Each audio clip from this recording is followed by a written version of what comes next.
Modato exauribus, ecclesia, te devotis vocibus, solemnia. Modato exauribus, ecclesia, te devotis vocibus, laudantia. Modato exauribus, ecclesia, te devotis vocibus, solemnia.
Oke, saya akan langsung masuk kepada bagian saya, yaitu tentang Nostra Aetate. Nah, Nostra Aetate ini, ya, saya terus terang diminta untuk menjawab pertanyaan. Kebebasan beragama dan dialog agama sama dengan racun dalam gereja, yaitu menjawab pertanyaan dan mengenal Nostra Aetate. Begitu. Nah, pendahuluan. Teman-teman yang terkasih, saya lihat di sini ada para frater dan juga para peminat katekese di media massa. Dan saya tahu teman-teman pasti atau saudara-saudari tahu bahwa ketika kita membaca kitab suci, kita membaca dalam konteks, termasuk ketika kita membaca Konsili Vatikan kedua. Saya mengikuti pembahasan pekan lalu ya dari Romo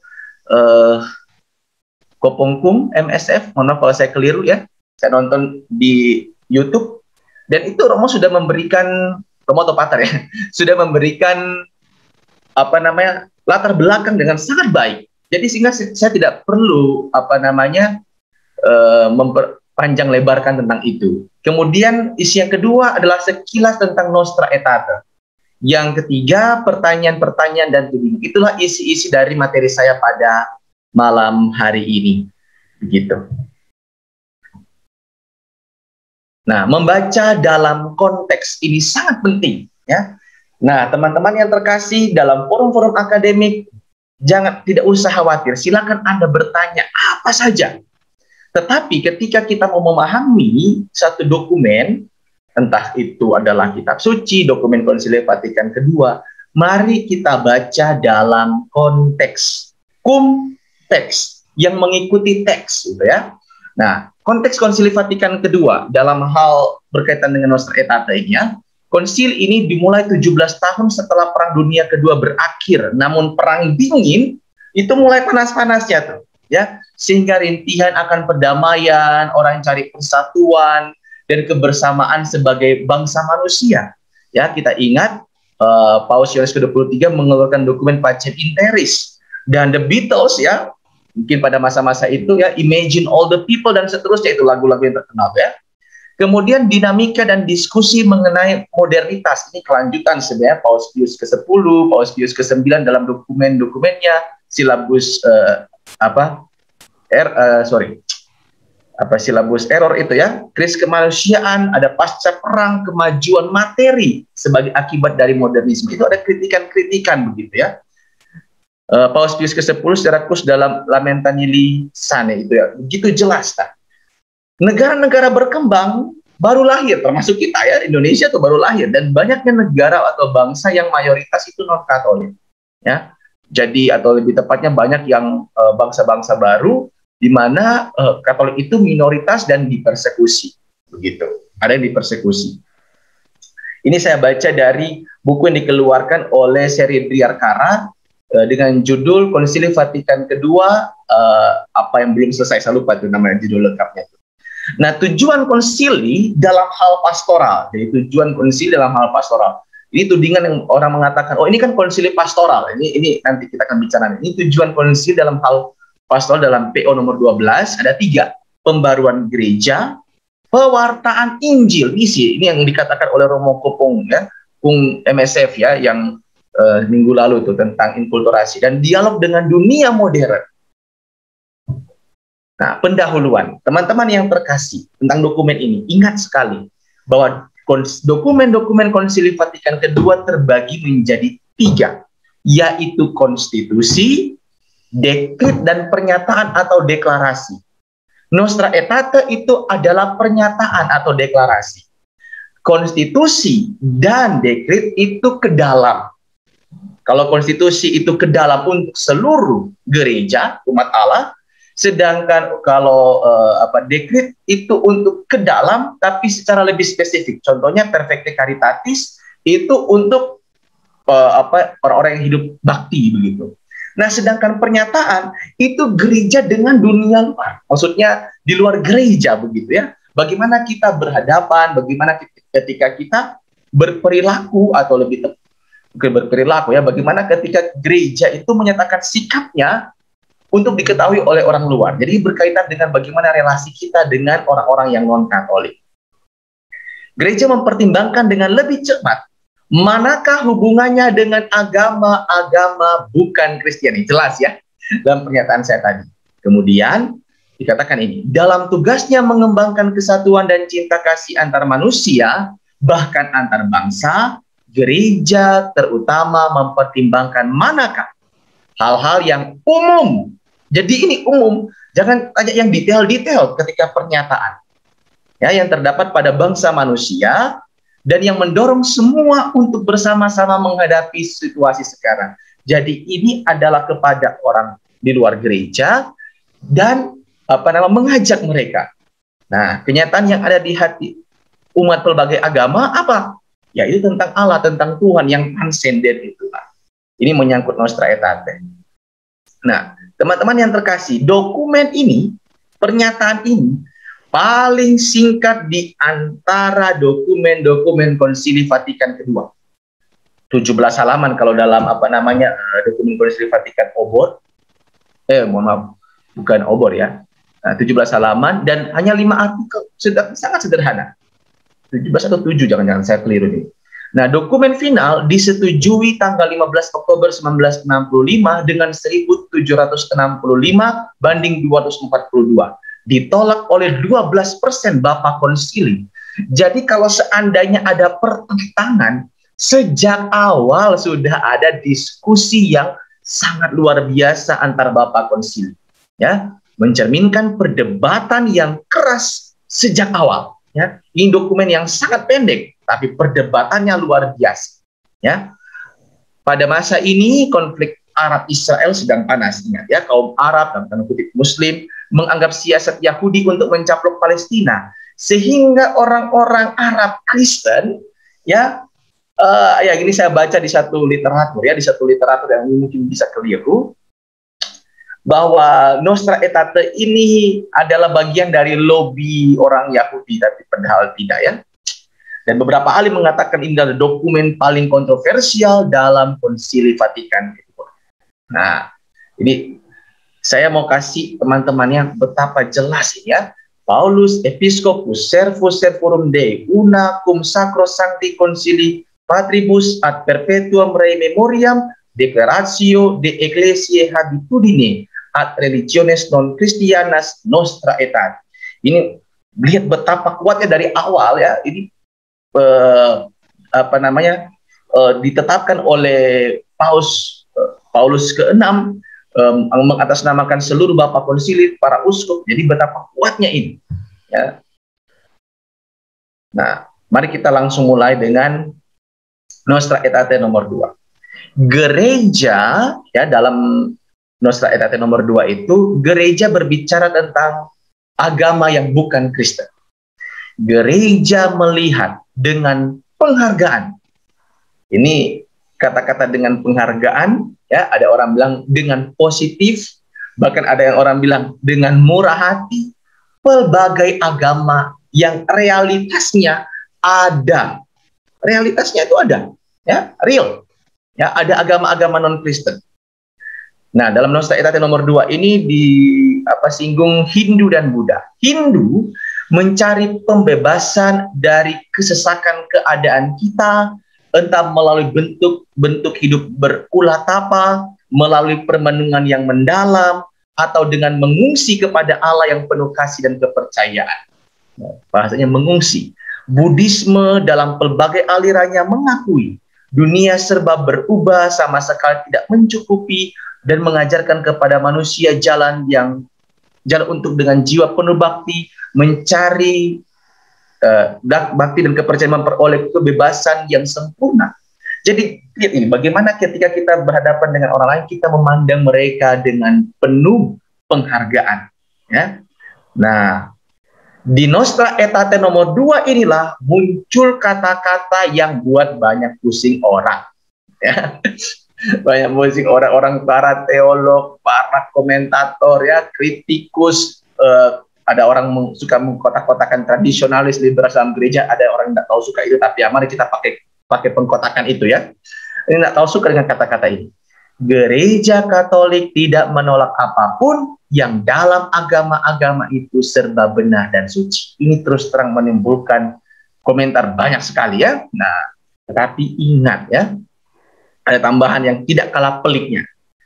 Tetapi tidak jarang, toh memantulkan sinar kebenaran yang menerangi semua orang. Nah, ini mulai ya, kalau saya lihat di grup itu, bagaimana orang menafsirkan itu memantulkan sinar kebenaran ya. Ini dari sana, dari sini, oh ini cuma pantulan dari Kristus, dari gereja, dan seterusnya. Tapi yang paling penting ini, jangan pernah membaca kutipan-kutipan dalam kutipan tok. Hanya teks tanpa melihat konteks. Ya, kalau kita lihat keseluruhannya, ya, gereja Katolik tidak menolak apapun dalam agama itu sebab benar dan suci, memantulkan kebenaran, dan seterusnya.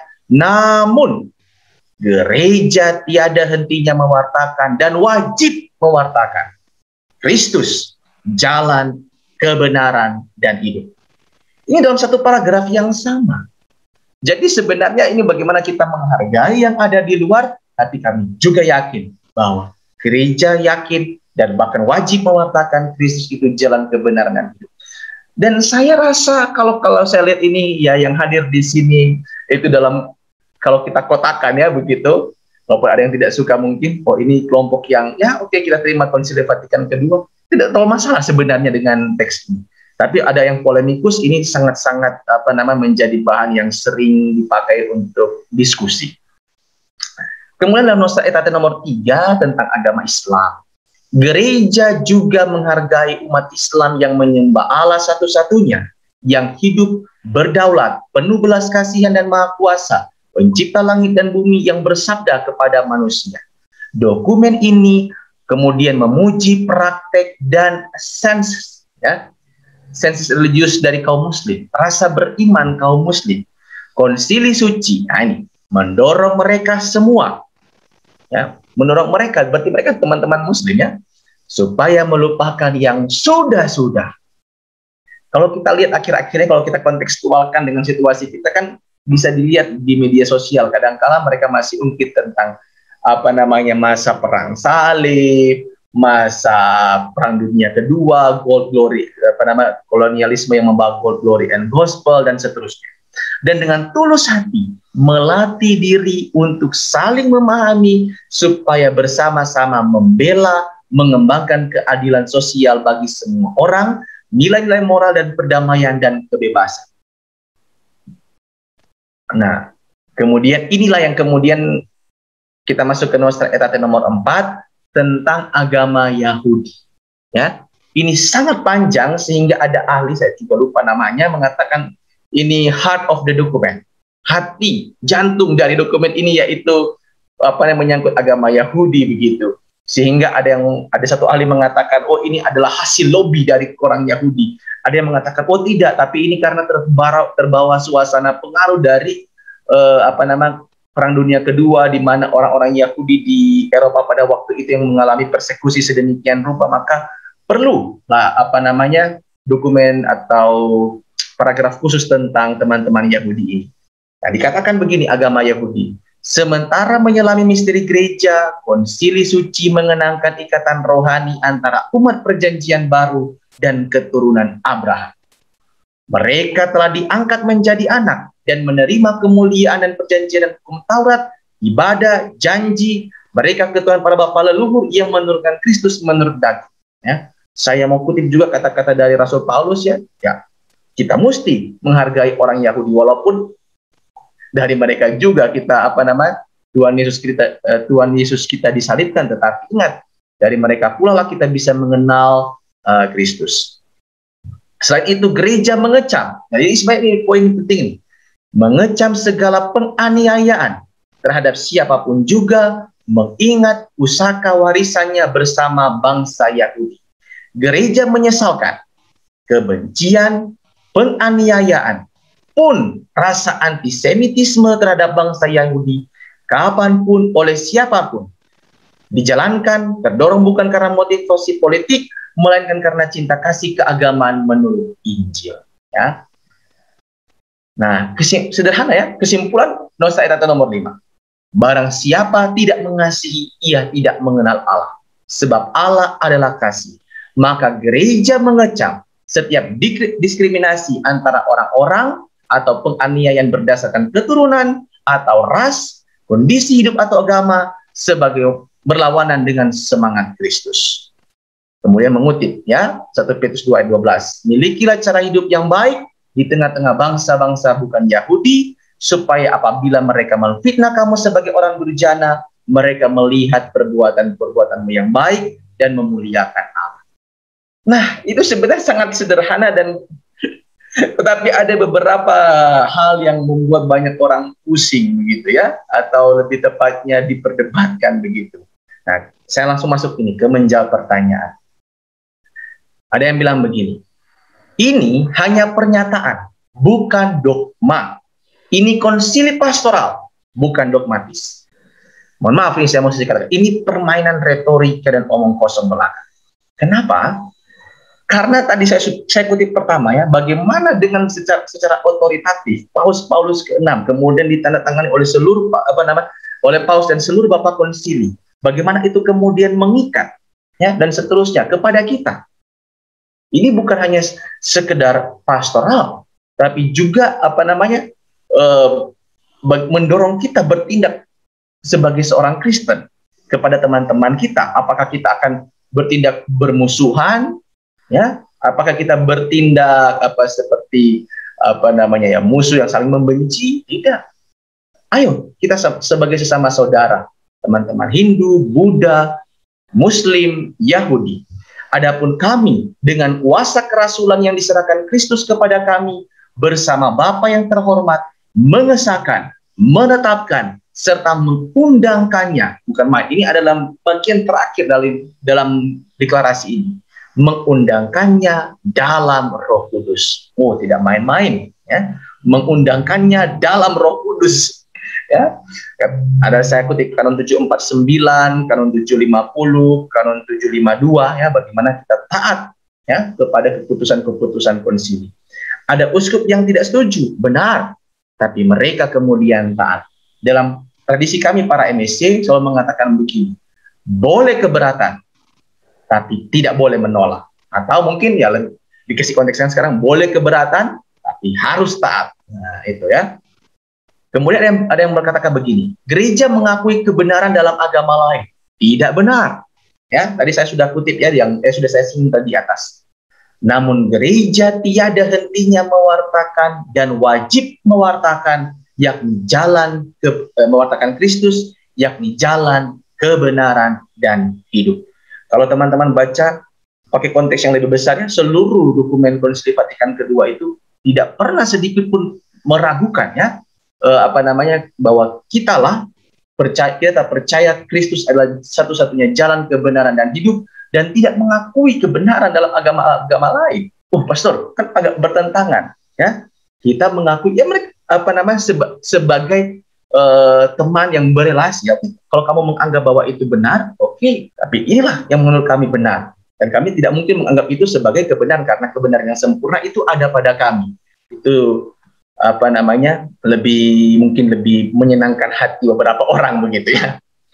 Kemudian gereja mengakui Allah kaum muslim. Nah, ini saya bisa katakan kurang paham, ya, atau mungkin salah paham gitu. Karena kalau dalam Nostra Aetate nomor 3 memang ditulis huruf A besar begitu.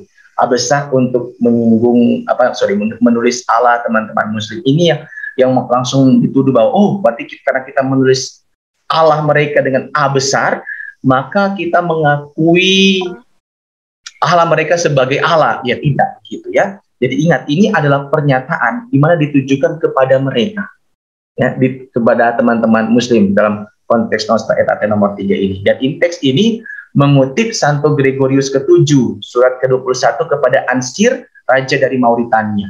Ya, ini masa pontifikatnya hampir 1000 tahun sebelum Konsili Vatikan kedua. Lebih dari 1000 tahun sebelum Konsili Vatikan kedua. Gitu. Ya, ada beberapa kelompok juga mengatakan, kami tidak yakin bahwa Santo Gregorius menulis hal itu. Oke. Ya. Dan tadi juga sudah saya singgung, bapak-bapak konsil dipengaruhi lobby Yahudi. Apakah ini teori konspirasi dan seterusnya? Ya, sudah saya singgung tadi, ya. Nah, kemudian soal kebebasan beragama. Ini sebenarnya ada dalam deklarasi Dignitatis Humanae, ya, kebebasan beragama.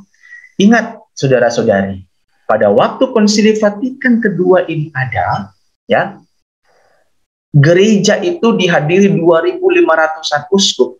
Dan begitu banyak gereja sedang dipersekusi, ya, Eropa Timur, Asia, sebagian Afrika, ya, sebagaimana secara eksplisit muncul dan implisit muncul dalam Dignitatis Humanae nomor 2.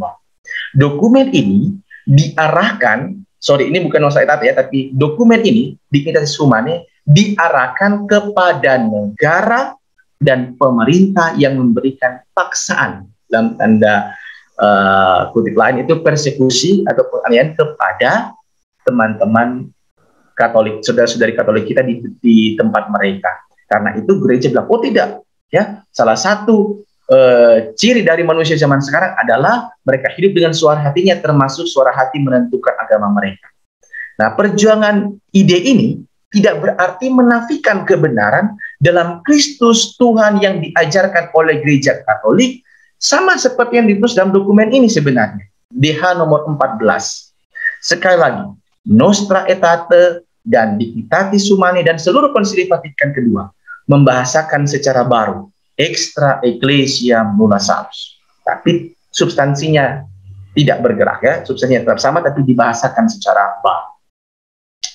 NA menyatakan Allah Kristen dan Muslim sama, Islam sama, tidak ya, sama sekali tidak. Dan ini saya juga tidak perlu menjelaskan karena dalam Katekismus Gereja Katolik sebagai turunan dari turunan ya, buku pegangan pengajaran kita sudah jelas ya, tidak ya, beda. Allah kita punya kekasan. Bahkan dalam Nostra Aetate yang menyinggung teman-teman Muslim itu dikatakan ya, kamu Allah yang begini, tapi bagi kami orang Kristen, Allah itu nampak dalam diri Yesus Kristus, walaupun kamu tidak mengakuinya. Ya. Jelas menunjukkan betapa walaupun ada sifat-sifat Allah yang mungkin sama, tapi kami punya perbedaan yaitu di titik ini. Jadi justru Nostra Aetate menjelaskan perbedaannya yang sangat esensial. Kemudian dalam Dominus Yesus, dokumen Dominus Yesus yang lain ya, dokumen yang lain juga menjelaskan dan menegaskan hal. Nah, ini yang selalu sering dipakai ya. Paus Yohanes Paulus kedua, Santo Yohanes Paulus kedua mencium Al-Quran. Saya kadangkala mendapatkan pertanyaan ini ya, Pastor Romo, itu kan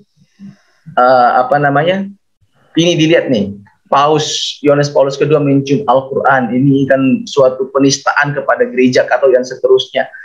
Teman-teman, cium itu bukan berarti kita mengimani isi Quran, ya kan? Paus Yohanes Paulus kedua ini mencium Quran bukan berarti dia percaya dengan isi Quran. Bukan bisa saja, saya percaya itu maksudnya adalah menghormati.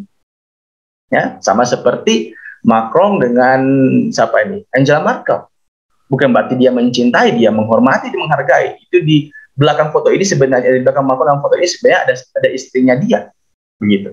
Jadi ini sebegitu mudah sebenarnya untuk dijawab ya. Saya bahkan bercanda, saya bilang begini ya, tidak semua yang mencium itu bukan berarti tidak semua yang mencium itu bisa diartikan mengimani. Dalam Alkitab itu ada yang mencium kemudian mengkhianati, Yudas Iskariot begitu ya. Gitu. Oke, saya rasa sekali lagi kalau saya mau cari-cari sebenarnya Nostra Aetate ini dokumen yang paling banyak polemik, tapi mari kita baca dalam konteks bahwa ini maksudnya kita berhadapan dengan saudara-saudari kita yang berbeda, kemudian bagaimana kita juga sikap kita yang khas, dan bagaimana orang-orang Katolik juga diajak, juga saudara-saudari kita yang non-Katolik juga diajak untuk mengembangkan suara hati dan saling menghargai satu dengan yang lain. Kalau kita pakai dalam konteks dan memberikan batasan itu, saya percaya bahwa dokumen ini tidak banyak mendapatkan perdebatan dan disalah mengertikan. Memang kalau kita mencopot satu-satu saja, ya satu-satu teks saja itu kita bisa salah mengerti dan seakan-akan gereja sudah murtad begitu ya, tapi tidak. Yakin dan percayalah, gereja tetap yakin ya dengan kebenaran imannya, dan kebenaran iman itu kita diajak untuk radikal, dan radikal kita bukan, maaf kalau saya pakai kata ini, radikal kita bukan dengan bunuh-bunuhan, tapi justru semakin mengakar dalam cinta. Begitu. Ada juga yang bertanya ya, waktu terus terang teman-teman, saya sebelum 1 minggu ini bahkan sudah berbulan-bulan sebenarnya sering diskusi dengan teman-teman yang ya bisa kita katakan anti Konsili Vatikan kedua ya. Dan kalau gereja sekarang bilang itu kita sinodal ya, kita mendengarkan, kita bagus juga mendengarkan mereka ya, walaupun ada yang bilang untuk apa Romo dengar mereka ini sudah sesat dan seterusnya ya. Saya selalu ingat bacaan Injil di mana Tuhan Yesus mencari dan menyelamatkan yang hilang, mencari domba yang hilang. Saya bilang sama Pastor Nofri ya, Romo Nofri yang ada di sini juga, sebenarnya capek juga kita meladeni mereka, tapi karena saya sayang dengan jiwa mereka, jangan sampai mereka terlalu lama di dalam kebingungan itu. Nah, sebagai gembala mungkin kita perlu menyapa mereka. Demikian kalau dari saya, mohon maaf kalau terlalu cepat dan ada yang tidak dimengerti. Kalau ada teman-teman yang mau menambahkan, karena kalau saya baca-baca di grup kita ya, grup Konsili Vatikan II menjawab itu, waduh, lebih jago untuk menjelaskan ini teman-teman dan pastor-pastor, pater, suster luar biasa. Saya sampai bilang sebenarnya mereka saja yang kasihnya. Udah jago-jago semua untuk menjelaskan itu apa masih secara filosofi, secara teologis, ada perbandingan dan seterusnya. Tapi teman-teman yang terkasih begini, kalau secara akademis jangan takut untuk mengkritik, tetapi ingat tetap sentire cum ecclesia, tetap seperasaan dengan gereja. Begitu. Demikian dari saya, Mas Anton, semoga bisa. Baik. Terima kasih Romo Ardi, materinya luar biasa, keren, penuh daging semua.